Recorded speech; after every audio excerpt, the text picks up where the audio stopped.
그린이 친구들 안녕, 반갑습니다. 이번 시간은 쉬어가는 타임이라고 생각하고 천천히 들어도 될 것 같아요. 난이도가 그렇게 높지 않거든. 다음 시간을 위해서 기를 모은다 생각하고 귀만 쫑긋 세워서 들어주시면 됩니다. 그러면 오늘도 시작하기 전에 저번 시간에 했던 내용을 한번 훑고 가야겠지요. 특히 선수금, 선급금 구분하는 것은 매우 중요하니까 틀리면 아니 돼요. 매입 시의 계약금은 선급금으로, 매출 시 계약금은 선수금으로 회계 처리한다. 급여를 지급할 때 세금을 떼고 주는 것을 원천징수라고 하고 예수금으로 회계 처리한다. 일용직 근로자의 월급은 잡급으로 회계 처리한다 라고 정리하시면 될 것 같아요. 오늘 진행할 내용은 소모품인데 이건 어렵지 않은 내용이죠. 그런데 왜 가져왔느냐? 소모품 문제가 나오면 문제 끝에 항상 이런 말이 나옵니다. 자산 계정으로 처리하다. 비용 계정으로 처리하라. 어렵지는 않습니다. 자산으로 처리하라 라고 나오면 소모품으로, 비용 계정으로 나오면 소모품 B로 회계 처리하시면 됩니다. 가끔 소모품 B로 쓰라고도 하는데 그건 마지막 부분에 쓰여 있으니까 확인만 잘 하시면 됩니다. 중요한 점은 왜 이렇게 처리하냐는 거지. 계정 과목을 하나만 만들면 되는데 두 개를 만들어서 헷갈리게 말이야. 이 부분을 이해하려면 자산이 뭐고 비용이 무엇인지 한 번 더 생각해 보면 쉽게 이해가 됩니다. 자산이란 내가 보유하고 있는 것, 비용이란 내가 사용한 것이라는 의미를 가지고 있죠.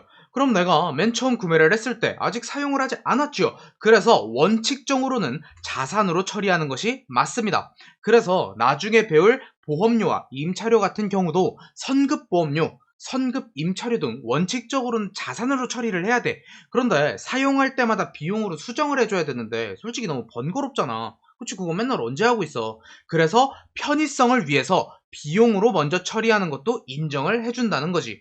그러다가 남은 것은 나중에 결산에 가서 다시 자산으로 수정을 해주면 됩니다. 그걸 결산 수정 분계라고 해요. 이건 조금 더 뒤에 하도록 합시다. 그러면 문제를 보면서 익혀보도록 합시다. 1번 문제입니다. 영업부서 직원들이 사용할 필기구 등 사무용품 30만원을 나라문구로부터 구입하고 신용카드로 결제하였으며 자산계정으로 처리하다. 자산계정으로 처리한다고 나와 있죠. 그렇기 때문에 소모품과 소모품 비중에 소모품으로 회계 처리하시면 됩니다. 그리고 신용카드로 결제했대. 카드로 결제했다는 건 내가 나중에 카드회사한테 돈을 줘야 되는 거, 즉 아직 돈을 안 낸 거죠. 이럴 때 쓰는 거 미지급금으로 회계 처리해 주시면 됩니다. 그러면 2번 문제랑 연결이 돼 있어요. 전월에 사무용품 구입에 따른 카드사의 당월 결제 금액 30만원이 보통예금 통장에서 자동이체되어 지급하다 이렇게 돼 있어요. 그러면은 요걸 회계에서 처음 보는 사람들이 뭐라 그러냐면은 전월이랑 카드사의 결제 금액 요런 거는 신경 쓰지 않고 사무용품 구입에 따른 것을 보통예금으로 이체해서 지급하다 여기만 본단 말이야. 근데 우리가 1번 문제에서 봤듯이 우리는 이미 소모품을 구입하면서 카드로 긁었단 말이야. 이미 소모품은 계정 과목으로 처리를 해놨단 말이야. 그럼 우리가 내야 될 건 뭐야? 대변에 써있는 미지급금을 처리하는 분계를 해야 된단 말이지. 전월에 카드를 결제했으면 우리가 미지급금으로 등록이 돼 있는 걸 보통예금으로 준 거죠. 대변에 있는 미지급금을 어디로 가져야 돼? 차변에 미지급금으로 갖고 와야겠죠. 그 다음에 요걸 뭐로 줬어? 보통예금으로 줬으니까 대변에 보통예금으로 기록을 해주면 되겠죠. 그래서 차변에 미지급금, 대변에 보통예금 이런 식으로 분개해 주시면 됩니다. 3번 문제, 영업부 직원들이 사용할 사무용품 50만원을 구입하고 신용카드로 결제하였으며 비용 계정으로 처리하였다. 이렇게 나와 있죠. 요번에는 똑같지만 비용으로 처리를 했다 그러니까 차변에 뭐라고 써야 돼? 소모품 B, 그리고 대변에 미지급금으로 처리를 해주면 되겠죠.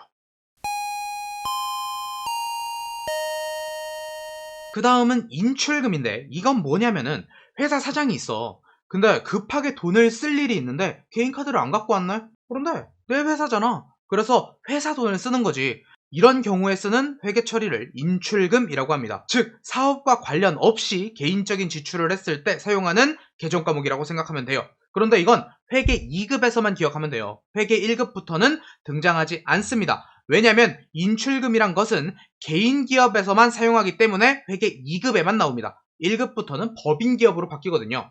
만약에 법인 기업인데 대표이사가 개인 용도로 돈을 사용했다라는 문제가 나오면 그때는 가지급금으로 회계 처리하시면 됩니다. 기초가 부족해서 이 영상을 보시는 1급 준비생들은 참고하시길 바랄게요. 바로 예제 문제 보도록 하겠습니다. 대표 저택에서 사용할 가구를 산 가구에서 10만원의 현금으로 구입하고 인출금 계정으로 회계 처리하다 라고 했습니다. 원래 들으면 비품으로 회계 처리를 해야겠지만 그건 회사에서 사용할 용도로 구입을 했을 때 쓰는 거고 지금은 대표자가 쓰는 거죠. 이럴 때는 비품이 아니고 차변에 인출금 써줍니다. 그리고 대변에 현금으로 줬다 그러니까 대변에 현금 써주시면 됩니다. 만약에 1급에 이런 문제가 나왔다 그럼 인출금 대신 가지급 금 이렇게 써주시면 되겠습니다.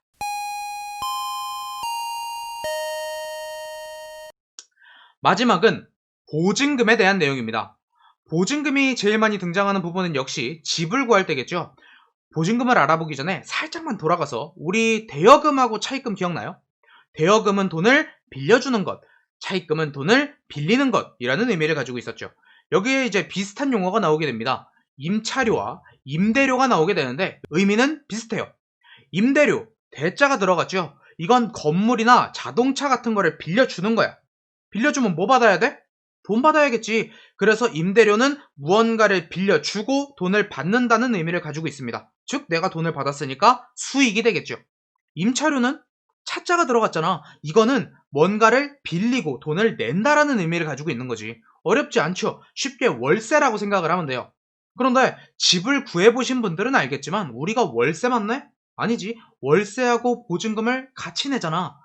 보증금을 모르는 분들을 위해서 간단하게만 설명하자면 나중에 세입자가 월세를 안 내고 도망갈 수도 있지. 그런 여러 가지 상황을 대비해서 맡겨놓은 돈이라고 생각하면 돼요. 그럼 이 돈은 월세가 아니고 나중에 돌려받아야 하는 거네? 그럼 비용으로 처리해놓으면 안 되겠지. 의미 자체가 다르잖아. 월세는 내가 사용했으니까 낸 돈으로 나중에 돌려받지 못하는 것. 보증금은 내가 계약이 끝나면 돌려받을 수 있는 돈. 요거는 따로따로 구분을 해야겠죠. 그래서 월세가 발생했다고 하면 임차료로, 보증금을 냈다고 하면 임차 보증금으로 회계 처리를 해주면 되는 겁니다. 반대로 내가 건물을 빌려줬어. 그때는 월세를 받겠네? 또 보증금도 받을 수 있겠네? 하지만 이 보증금은 나중에 내가 돌려줘야 되는 돈이겠지요. 그쵸? 그래서 내가 월세를 받았을 때는 임대료로, 보증금을 받았을 때는 임대 보증금으로 회계 처리해 주시면 되겠습니다.